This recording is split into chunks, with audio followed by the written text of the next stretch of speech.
Кутмандуу кечиңиздер менен түз эфирде кабарлар маалымат программасынын жыйынтыктоочу чыгарылышы студияда Дина Досумбетова.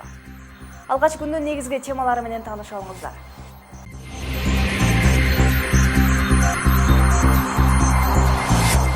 Авиа кырсыктан жабыркаган дача сулуктар өкмөткө кайрылуу жиберишти. Алар коопсуз аймакка көчүп, кырсыкка жоопкерлер жазалансын деген талапты коюшууда. Аэрофлот дачасын башка жакка көчүрсүн. Ош облусунун айыл өкмөттөрүндө суу тарифтери бирдей бекитилет. Ал жаатта тиешелүү адистер өздүк наркын эсептеп чыгышууда. Кардан бизге келген жол кире эсебинен бир аз наркы жогорураак. Сирияда Жалалабадтык 133 адам жүрөт. Оштогу протездик ортопедиялык буюмдар мекемесинде жабдыктар жаңыланды. Эми жаңы аппараттардын жардамында протездерди сапаттуу жана тез даярдашат. Ортопед да бул, кадимде бут мынанын үстүндө. Баткен районунда 3000 гектар айдоо аянты иштелбей турат. Буга саздактардын убагында тазаланбагандыгы себеп. Тамыры закка тийгенен өрүп болбойт экен да. Уже курай баштайт.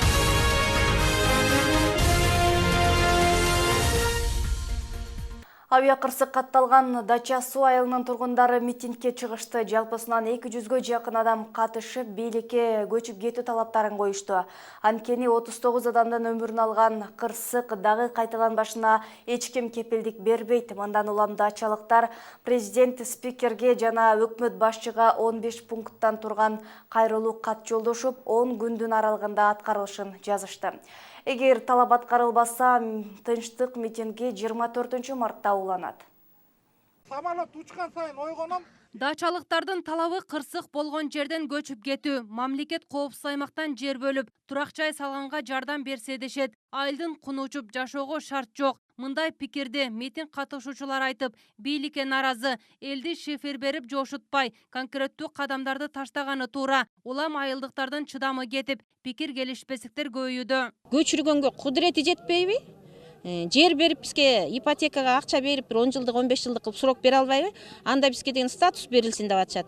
Же ушул могул авиа кырсык болгон жерин хотя бы ошол им менен ушул аэрофлот дачасын башка жакка көчүрсүн. Митингге жалпысынан 200-гө жакын адам чогулуп, бийликке 15 пункттан турган кайрылуу жолдошту. Анда дачалыктарды конуштуу кылып, каза тапкандарга берилүүчү кунакчаны төлөө маселеси киргизилди. Эгер коюлган талап аткарылбаса, тынчтык митинги уланат. Анткени кулаган учак Туркиянын АЭС авиакомпаниясына тиешелүү болуп, кененте төлөп берүүнү өкмөткө убадалашкан. Кызыл линия деп коет. Ошол самолет уча турган 40га жакын жерлерди, ошол жерлерди көчүрүүсү каралып атат. Бирок чечиле элек. Ал эми башка жактагыларды андан алыс жашагандарды көчүрө албайт. Азырынча дачалыктардын маселесин мамлекет чечелек. Мындан улам тургундардын тынчы кетип, турак жайсыз калабыз деп кооптонушат. Ошондуктан өз ара комиссия түзүшүп, аны өкмөт жана депутаттардан куралган комиссияга кошулушун колдошот. Ал эми айылдыктарды Чүй облусунун башка аймагына көчүрүүгө облуста ашыкча жер жок. Чүй областында трансформация болгон үй курууга даяр жерлер жок. Бүгүнкү күндө жок. Мынчалык элди көчүрүп барууга. Ушул жерде менин эсебим боюнча 7000ге жакын киши жашайт. 423 участок деп айтылып жатпайбы? Мындай участоктарды берүүгө бүгүн мүмкүнчүлүк жок. Кырсык ушул жылдын январ айында катталып, тарыхта кара тамга менен жазылды. Учак 23 үйдү жараксыз кылып, 39 адамдын өмүрүн алган. Арадан 3 ай өткөнү менен коркуу сезими айылдыктардан кетелек. Өкүндүргөнү дачалыктар Чүй облусунун аймагына караганы менен айыл статусу берилген эмес. Жыйынтыгында жергиликтүүлөр мектеп, бала бакча жана үй бүлөлүк дарыгерлер борборуна жетпей, башка районго барышат. Түтүндөрдүн бардыгын Бишкектин жанында атайын көп кабаттуу үй курулуп, ошол жака көчүрүү талабы коюлат. Себеби бул жерде акыркы 15 жылда 3-чү самолет, 3-чү учак кулап, мына 40га жакын адамдын өмүрүн алып кетти. Митингдин жүрүшү ызы-чуу менен коштолуп, кырсыктан жабыркагандар бийликтин салкын мамилесине наразы. Жыйынтыгында президент, спикер жана өкмөт башчыга кайрылуу жолдоп, маселени 10 күндүн ичинде чечүүсүн жазышты. Туура калыска алабыз. Зара Бакаева, Жээнбек Сагыналиев, Ынтымак, Чүй облусу. Авиа кырсыктан жабыркагандарга акча чогултуу бүгүн токтойт. Өзгөчө кырдаалдар министрлиги тарабынан ачылган банк эсеби жабылып, чогулган акча түзүлгөн комиссияга берилет. Дача сулуктардан куралган комиссия каржылай жардамды өздөрү бөлүштүрүп алышат. Алдыда ушул жана башка жаңылыктардын кыскача түрмөгү. Авиа кырсыкта жабыркагандарга чогулган акча 96 миллион сомдон ашты. Акча жыйноо бүгүндөн токтотулуп, эсеп жабылат. Бул тууралуу өзгөчө кырдаалдар министри Кубатбек Боронов билдирди. Чогулган акча кырсыктан соң ошол айылда жашагандардан түзүлгөн комиссияга берилет. Өздөрү бөлүштүрүп алышат. Расмий маалымат боюнча жабыркагандарга жардам чогултуу максатында ачылган атайын банк эсебине 96 миллион 208 миң сом түштү. Прокуратура эл аралык Манас аэропортунун жетекчилигин учуу конуу тилкесине видео көзөмөл орнотууга милдеттендирди. Башкы прокуратуранын басма сөз кызматы билдиргендей, учактардын учуп конуусун видеого түшүрүү кокус кырсык болуп калса, изилдөөлөрдө пайдасы тиймекчи. Бул жаатта Жарандык авиация агенттиги менен текшерүү жүргүзүлүп, видео байкоо орнотуу чечими кабыл алынды. Манас аэропорту Бишкектен 23 километр түндүктө жайгашкан.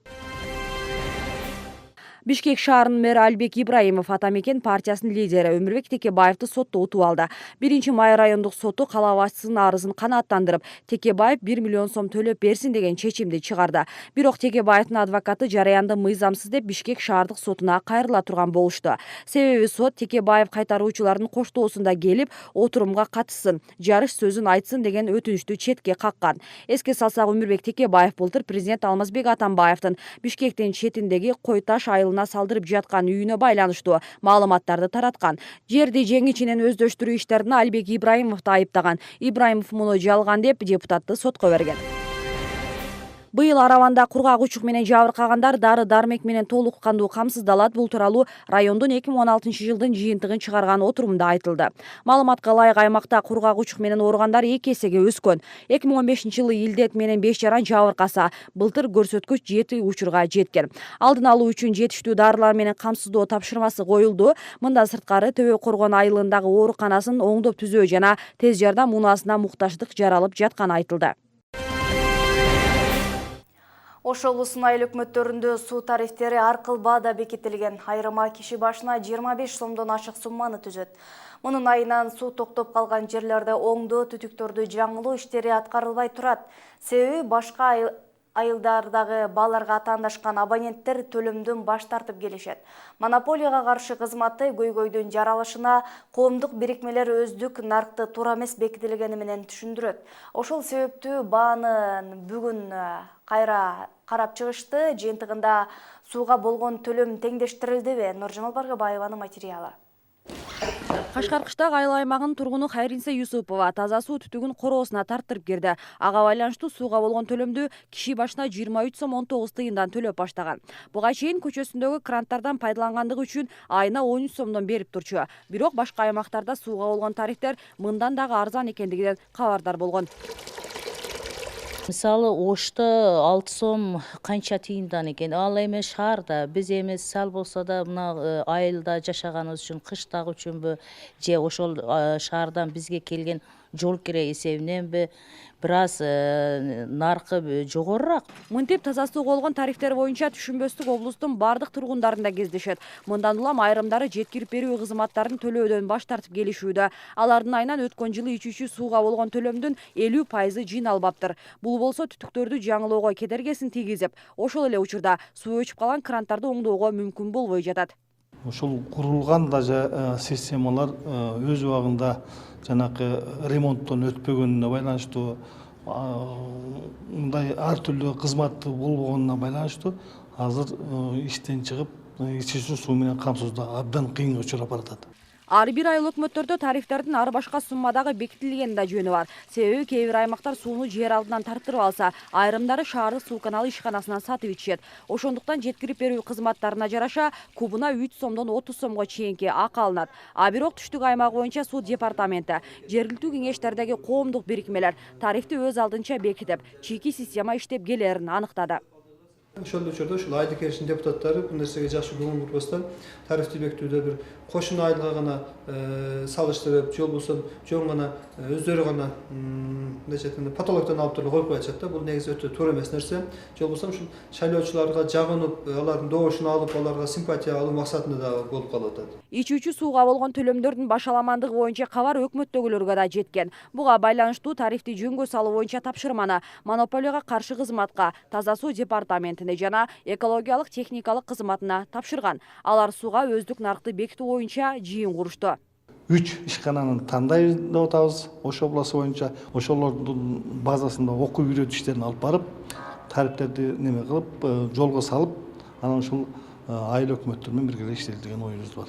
Ошол эле учурда ар бир үйгө суу эсептегичтерди орнотуу маселеси көтөрүлдү. Ал үчүн Таза суу департаменти чет элдик донорлорго жардам сурап кайрылышат. Бул кадам өз кезегинде ичүүчү сууга болгон тарифтер боюнча түшүнбөстүктөрдүн алдын алмакчы. Нуржамал Баргыбаева, Азам Бузреков, Ынтымак.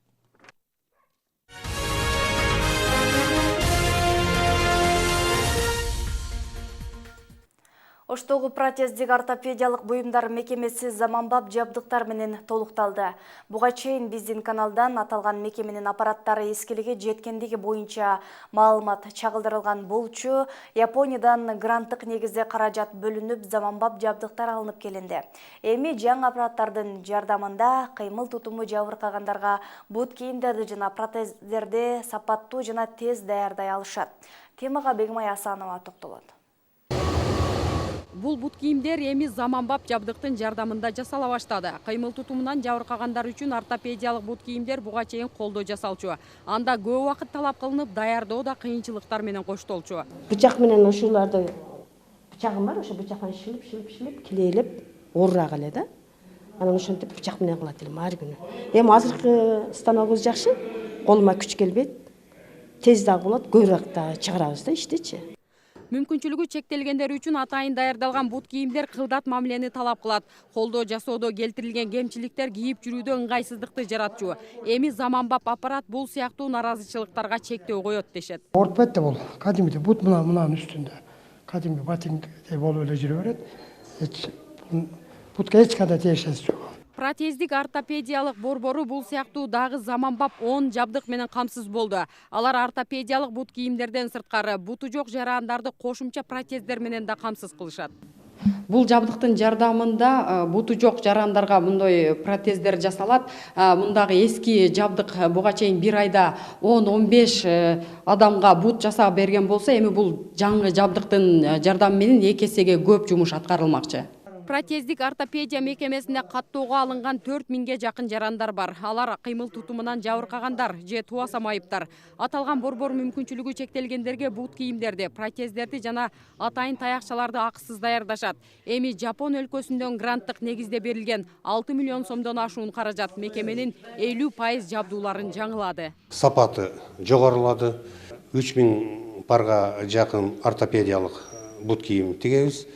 2500 даана протездик ортопедиялык буюмдарды жасап чыгарабыз. Эске салсак, аталган мекеме өлкөнүн түштүк аймагындагы ортопедиялык оорулар менен жабыркагандарга буюмдарды жасаган жападан жалгыз мекеме. Имараты 70-жылдары тургузулса да, ушул мезгилге чейин бир да жолу капиталдык оңдоодон өткөн эмес. Бегимай Асанова, Кымбатбек Абдисамат уулу, Ынтымак. Жалал Абад облусунда Сирия азгырыгы токтой элек. Тескерисинче куралдуу аракеттерге тартылгандардын саны өсүп жатат. 2015 жылы Сирияга кеткендердин саны 87-не түссө, көрсөткүч былтыр 46 учурга көбөйгөн. Алардын 111-ин эркектер түссө, калганы аялдар. Абалды жөнгөрүү үчүн УКМК коопсуздук ордо долбоорун сунуштаган. Бирок ал Ташкөмүр шаарында гана ишке ашкан, облустун калган аймактарында диний абалгандай. Кылымжан Азамат кызынын материалы. УКМК Сирияда Жалал Абадтык 133 адам жүргөнүн маалымдады. Анын 111-ин эркектер түзөт. Маалыматка караганда, көрсөткүч 2015 жылга салыштырганда көп. Мурдагы жылы Сирияга 87 адам барган болсо, былтыр 30%га өскөн. Алардын 13-үнө кылмыш иши козголуп, 17-сине айып тагылган. Жалпы түзгөнүп тургандардын саны 46. Бул багытта мамлекеттик улуттук коопсуздук комитети Жалал Абад областынын боюнча башкарма тарабынан 13 кылмыш иши козголуп, 17 кишиге айып тагылган, 8 киши соттолгон. Анын ичинен 6 киши жалоочулар, 3 киши Сирияга кетүүдөн кайтарылгандар. Жалпысынан Кыргызстанда диний экстремизмдин 70 очогу бар болуп, 600-гө чукул адам Сирияда. Ал жака жалпы 14 үй бүлө чыгып кеткен. Бул факты боюнча 8 киши соттолгон, анын ичинен 6 жалдоочулар түзөт. Биз бөгөттү кантип биз кескин түрдө кое албайбыз. Биз түшүндүрүү иштерин алып барабыз. Ömrünün basılmasa ömrünün ötür. Bir gezgen bir yapaydı. Biraz hoşlan desin var. Mizan bulumun сиздер карап чыгышыңыздар керек. Жарандарды каачылыктан кайтаруу максатында бардык муниципалдык ишканаларга коопсуз ордо долборуна кошулуу тапшырмасы коюлду. Анда өлкөдөн сыртка чыгып кеткен жарандарды каттап, ал жөнүндө толук маалымат камтылат. Мындай коопсуз ордо облустагы Ташкөмүр шаарында гана иштеп жатат. Ал эми калган райондордо ачылган эмес. Коопсуздук ордоо долбоорун турмушка ашыруу үчүн баштапкы этап катары мамлекеттик улуттук коопсуздук комитетинин Жалал Абад областык башкармалыгынын бөлүмдөрү тарабынан райондук мамлекеттик администрация жана шаардык мэрия жетекчилерине катышуулар. Ошондой эле жыйындын соңунда 2017 жылга иш план бекитилди. Анын ичинен эң маанилүүсү катары Жалал Абад шаардык мэриясына аэропорттун айланасында мыйзамсыз курулуштарды жоюу тапшырмасы коюлду. Шаар аймагында калктын саны көбөйгөн сайын жылдан жылга Аба майданынын айланасында үй салгандар арбыган. Буга тийиштүү чараларды көрүү тапшырмасы берилди. Кылымжан Азамат кызы Шайыр Зайырбек уулу, Ынтымак, Жалал Абад облусу. Баткен районунда 3000 гектар айдоо аянты иштетилбей турат. Буга саздактардын убагында тазаланбагандыгы түрткү. Суу баскан жерлердин айынан дагы 320 000 гектар талаада түшүмдүүлүк начар. Жердин асылдуулугун кайтаруу дыйкандардын мүмкүнчүлүгү жетпейт. Себеби канал казып тазалап чыкканга көп каражат талап кылынат. Ошол себептүү жергиликтүү бийликтен акча ажыратылса деп үмүт артышат. Саздак баскан айдоо аянттарынан Феруза Аскарбек кызы кабар алган. Гүлжамал Аямидинова мындан 8 жыл мурда 10 гектар жерин өрүк бакка айландырган. Жүздүүнөн 1,5 тоннага чейин түшүм алып турчу. Акыркы жылдары жер астынан чыккан суулардын деңгээли көтөрүлүп, 20 өрүгү курап калды. Түшүмдүүлүк азайып, азыр 1,5 тоннага жетпеген өрүк алат. Бирок 20-30 чакты эле өрүктөрүбүз жок болду да. Тамыры закка тийгенен өрүк болбойт экен да.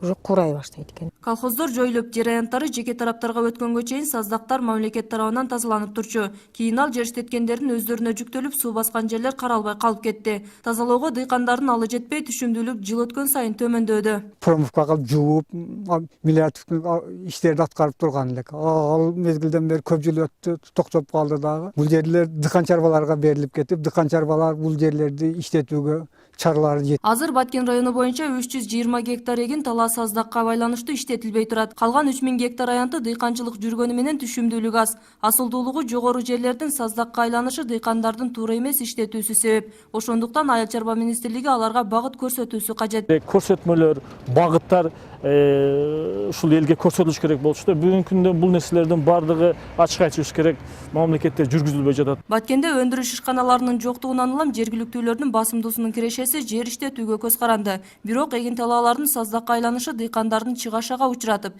экономикага да залакасын тийгизүүдө. Буга мамлекет тарабынан саздакты тазалоого каржы бөлүнбөгөнү түрткү. Акыркы 10-15 жылдын ичинде действительно жана мамлекеттер республиканын бюджет тарабынан акча бөлүнбөгөн кесепетинде акыркы мезгилдерде жанагы дренаждар тазаланбай калып атат. Баткен облусу боюнча 60 000 гектардын тегерегинде айдоо жерлери бар. Анын 6-1 бөлүгү түшүмдүүлүгү төмөн деген жүйө менен жыл сайын пайдаланылбай келет. Эскерте кетсек, өткөн жылы Карабак айыл өкмөтүндө жер астындагы суулардын деңгээлин төмөндөтүп, кайра иштетүү аракеттери көрүлгөн. Феруза Аскарбек кызы, Жыргал Абдижалил уулу, Ынтымак, Баткен облусу.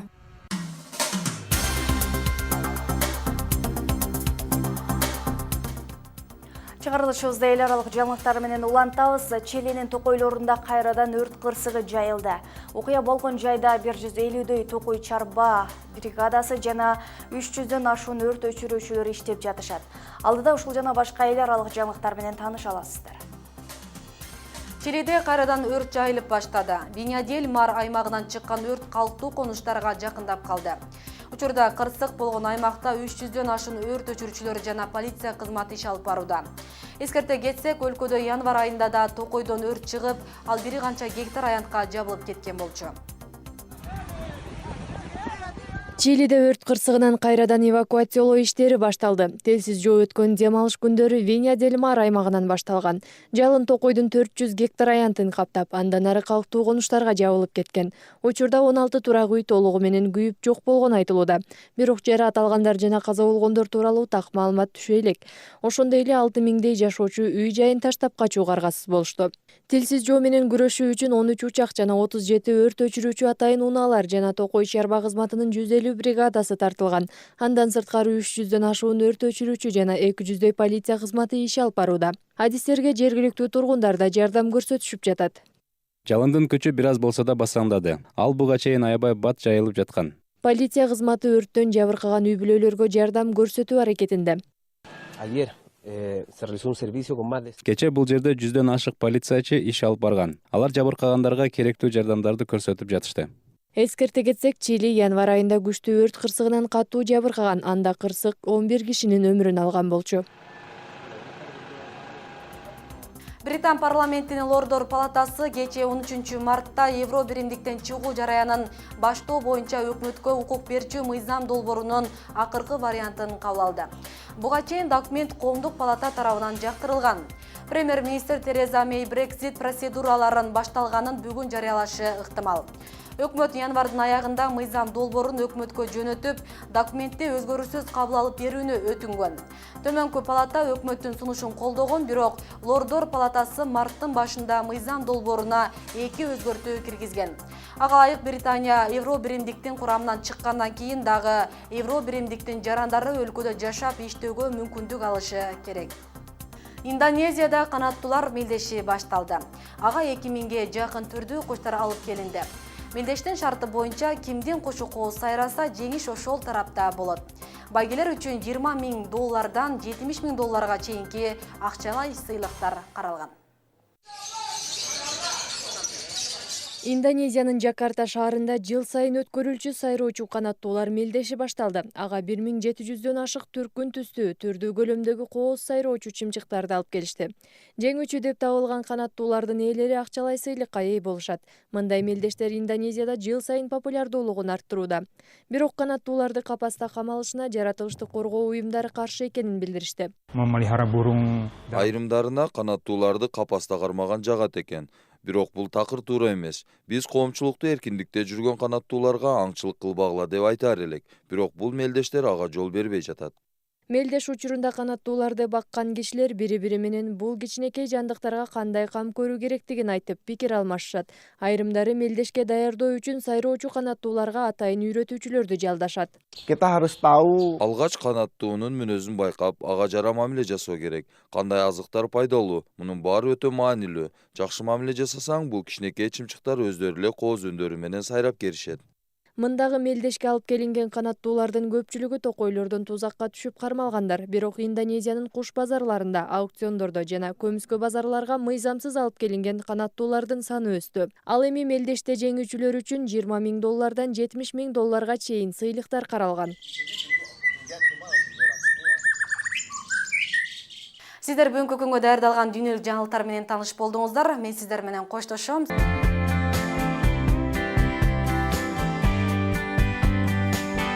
Аба ырайы маалыматынын демөөрчүсү Today соода маркасы. Today кофеси чыныгы сулуулуктун, жакшылыктын жана ден соолуктун символу. Шаардагы бардык соода түйүндөрүнөн тапсаңыздар болот.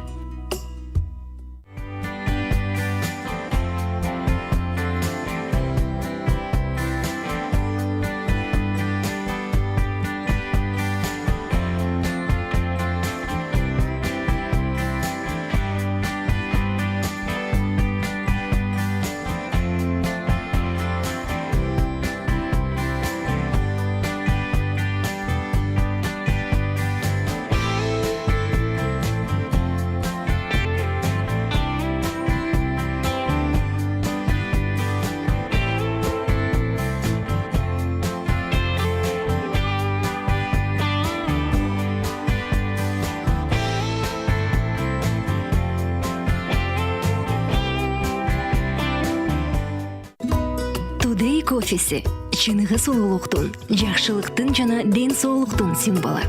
Шаардагы бардык соода түйүндөрүнөн тапсаңыздар болот.